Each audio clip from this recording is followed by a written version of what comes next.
दुनिया की सारी कौमें चीखती और चिल्लाती रहें कि औरतों को इस्लाम ने चार दीवारी में बंद कर दिया, बुर्के में रखकर उनकी तरक्की की राह में रुकावट बन गए। चीखते रहो, चिल्लाते रहो। हकीकत यह है कि औरत को इस्लाम ने जो इज्जत दी है वो दुनिया का कोई मजहब वो इज्जत नहीं दे सकता है।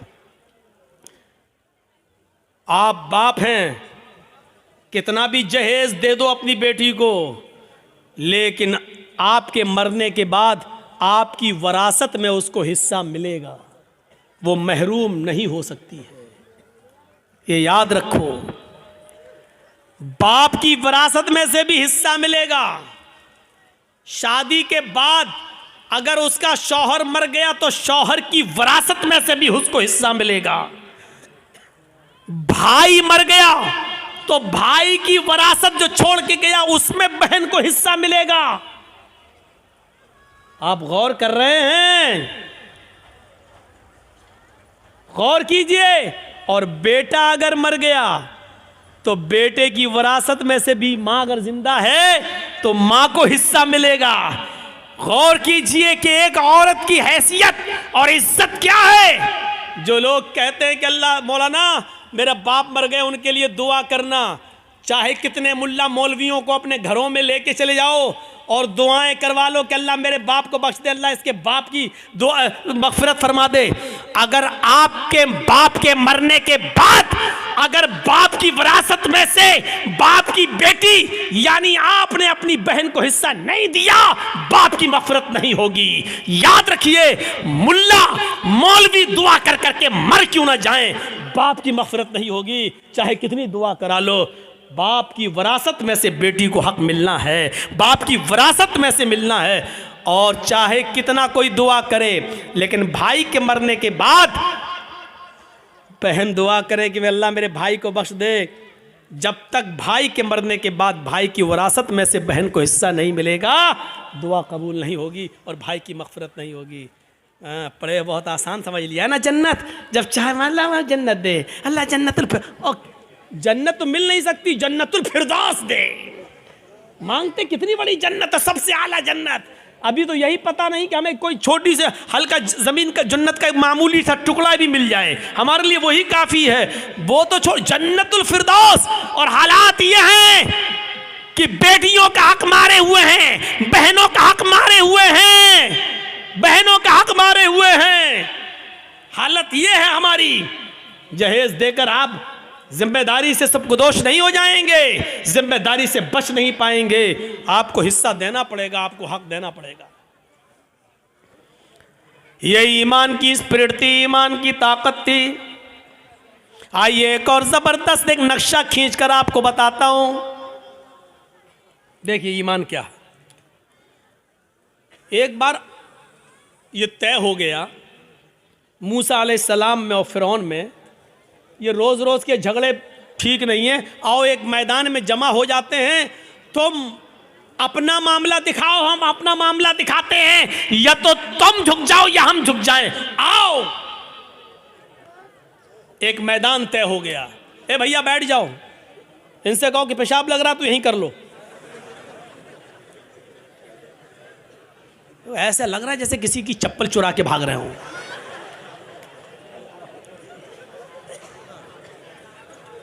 बैठिए यार, छोड़िए। अब जो वाकया सुनाने जा रहा हूं वो बड़ा जबरदस्त और दिलचस्प वाकया है। उससे बहुत सी चीजें आपको मिलेंगी। ईमान से पहले आदमी का हाल क्या है, लेकिन वहीं पर ईमान की दौलत जब उनको मिल जाए तो उनका हाल क्या होता है।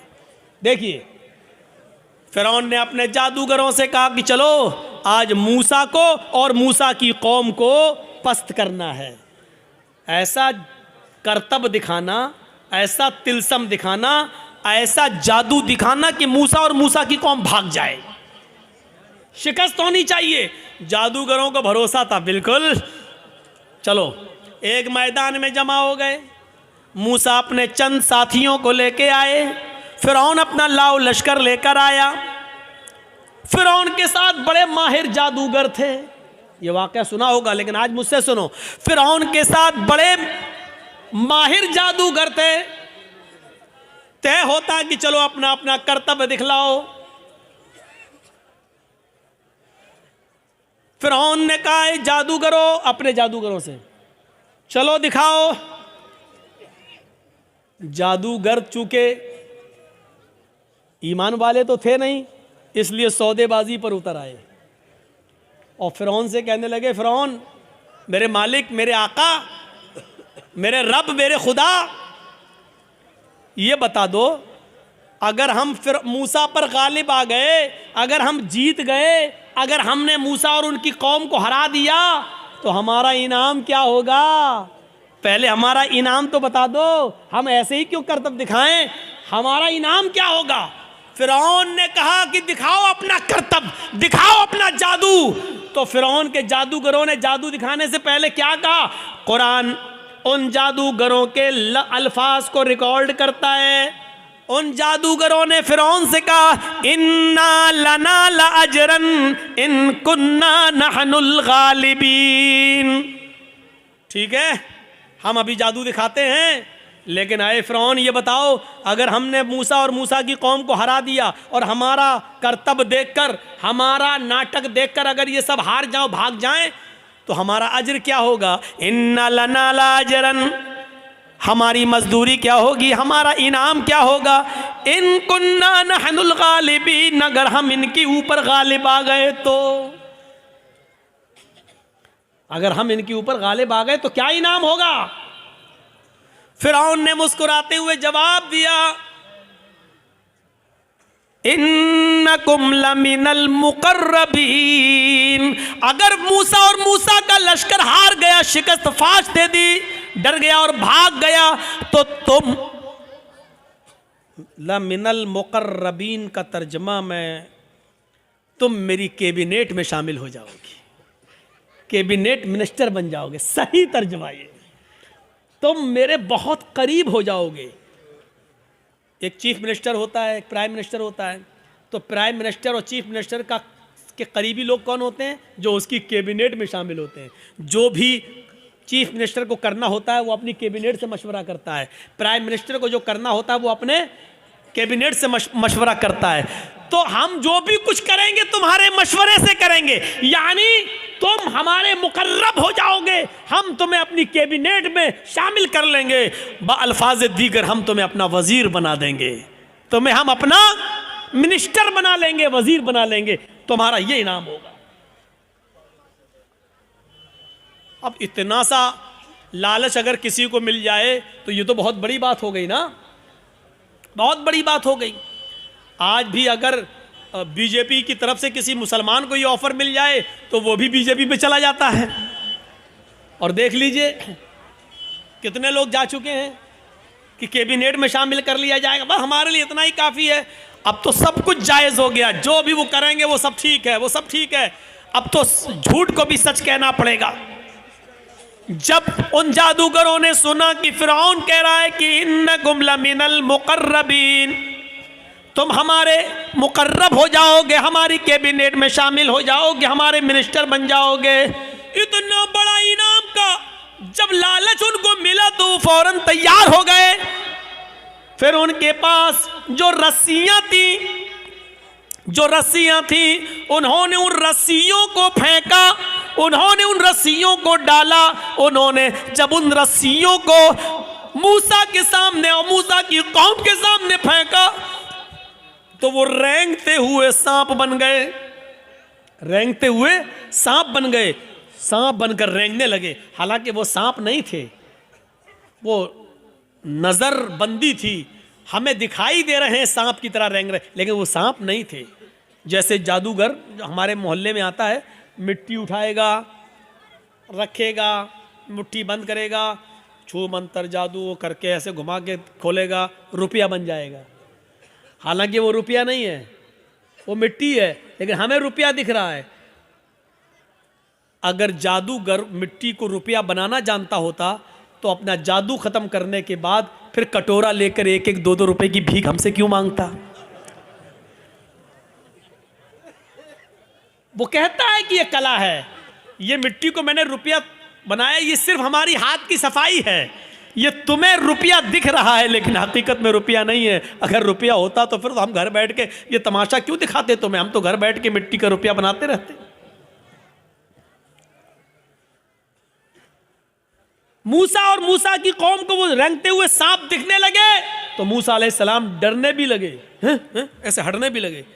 फौरन अल्लाह ताला ने फरमाया मूसा डरो नहीं, ला तखफ या मूसा, अरे मूसा डरो नहीं, तुम्हारे पास जो लाठी है ना, जो डंडा है, इसको जमीन पर मारो, अन अलक़ि असाक, जमीन पर इस लाठी को मारो। मूसा अलैहिस्सलाम ने वो लाठी जमीन पे मार दी और जैसे ही जमीन पे लाठी मारी वो अज़दहा बन गया।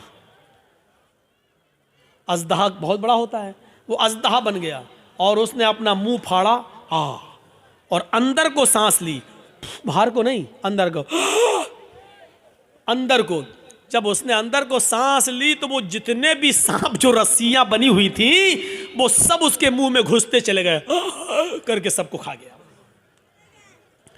यहीं से मूसा फिरौन के जादूगरों की अकल ठिकाने आ गई। वो समझ गए हमने जो दिखाया वो नकली चीज थी, मूसा ने जो दिखाया वो ओरिजिनलिटी थी, वो असलियत थी। वो समझ गए कि अब हक के आगे मेरा बातिल नहीं चलेगा। यकदम वहीं से बदल गए, यहीं से चेंज हो गए। मूसा अलैहिस्सलाम ने डंडा जमीन पे मारा, वो अज़दहा बन गया, अज़दहा उनके सांपों को निकल गया।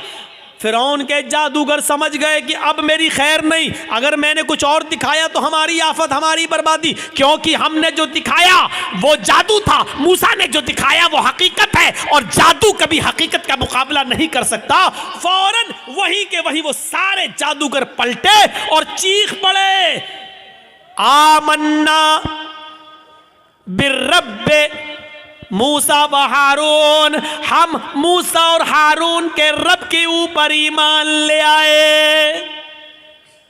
चीखते हुए उन्होंने कहा अब हमने फिरौन को छोड़ दिया, मैं मूसा और हारून के रब पर ईमान ले आया। उन्होंने ये नहीं कहा कि मैं अल्लाह पर ईमान लाया। जादूगरों ने क्या कहा, बिरब्बे मूसा व हारून, हारून और मूसा के रब पर ईमान लाया। अगर वो ये कहते हैं कि मैं तो अल्लाह पर ईमान लाया, तो लोगों का अल्लाह और लोगों का खुदा तो वही बना हुआ था फिरौन, इसलिए मूसा और हारून का रब नहीं था। मूसा और हारून अलैहिस्सलाम ने कभी फिरौन को अपना रब नहीं माना, मूसा और हारून ने अपना रब अल्लाह को माना था। इसलिए क्या कहा, आमन्ना बिरब्बे मूसा व हारून, मैं हारून और मूसा के रब पर ईमान ले आया, यानी मैं अल्लाह पर ईमान लाया।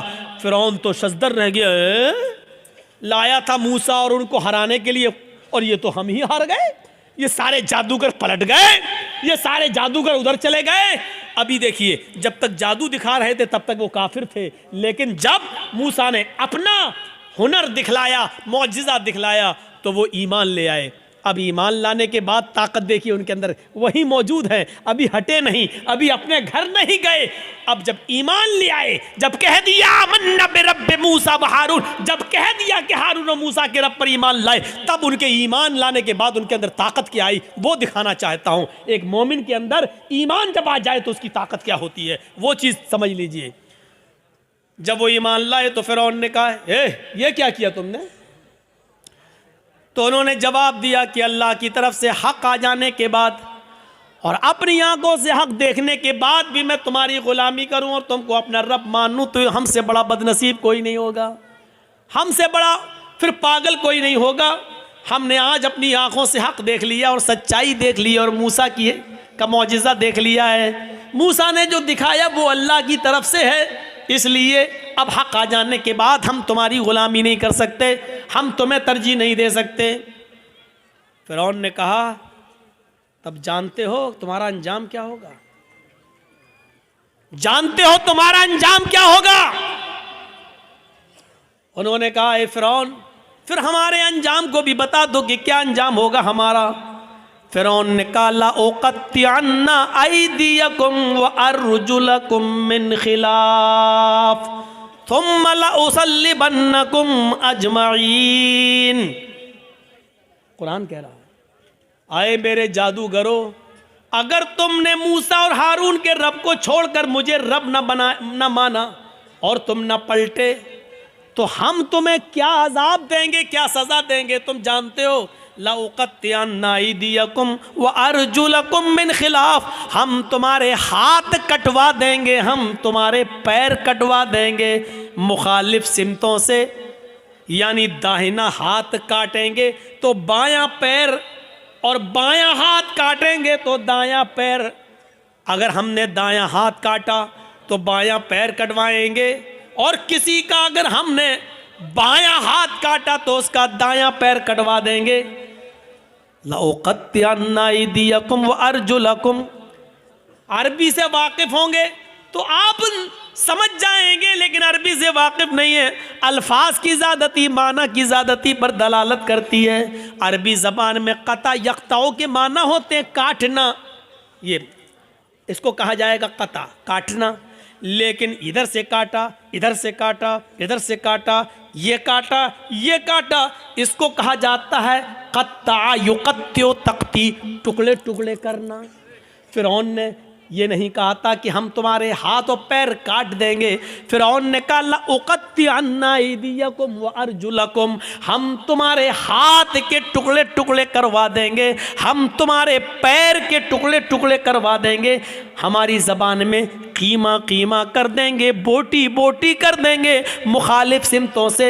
यानी पहले अंगूठा काटेंगे, फिर पंजा काटेंगे, फिर पिंडली काटेंगे, टखना काटेंगे, पिंडली काटेंगे, घुटना काटेंगे, रान काटेंगे, कमर काटेंगे। अगर मैंने तुम्हारा दाहिना पैर काटा तो ऐसे ही बायां हाथ काटेंगे, पहले उंगली काटेंगे, पोर काटेंगे, कलाई काटेंगे, गट्टा काटेंगे, हाथ की ये कलाई, फिर ये कोहनियों, फिर कंधा, यानी हम टुकड़े टुकड़े कर देंगे।